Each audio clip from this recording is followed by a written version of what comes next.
बाघको र सिंहको लडाईँ भएको थियो आज चाहिँ। सिंह भनेपछि जहिले नै राजा हुन्छ।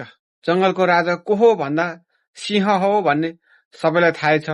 त्यही भएर बाघले लडे पनि कहिले जित्दैन सिंहसँग। सिंहले यतिकै जितिहाल्छ। सो आज यस्तै पनि भयो। लुम्बिनी लायन्स भर्सेस सुदूरपश्चिम रोयलको म्याच भएको थियो एनपीएल सिजन 2 को। एकदमै फाइनलिस्ट गेम हो आज चाहिँ।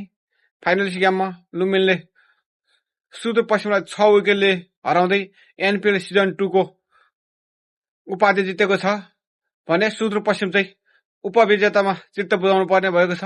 सुदूरपश्चिम यो लगातार फाइनल खेलेको सुदूरपश्चिम लगातार फाइनलबाट उपविजेता बनेको छ भने लुम्बिनी चाहिँ एनपीएल सिजन 2 को विजेता घोषित भएसँगै उपाधि पनि जितेको छ।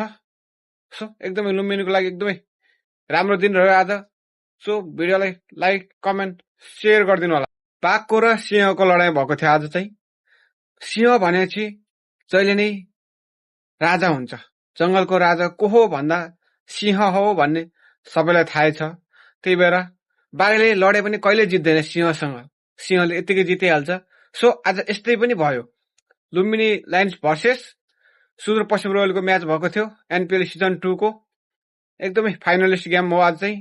फाइनलिस्ट गेममा लुम्बिनीले सुदूरपश्चिमलाई 6 विकेटले हराउँदै एनपीएल सिजन 2 को उपाधि जितेको छ भने सुदूरपश्चिम चाहिँ उपविजेतामा चित्त बुझाउनु पर्ने भएको छ।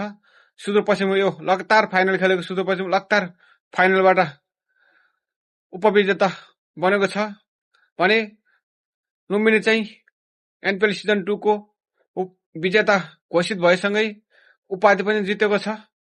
सो एकदमै लुम्बिनीको लागि एकदमै राम्रो दिन रह्यो आज। सो भिडियोलाई लाइक कमेन्ट शेयर गरिदिनु होला।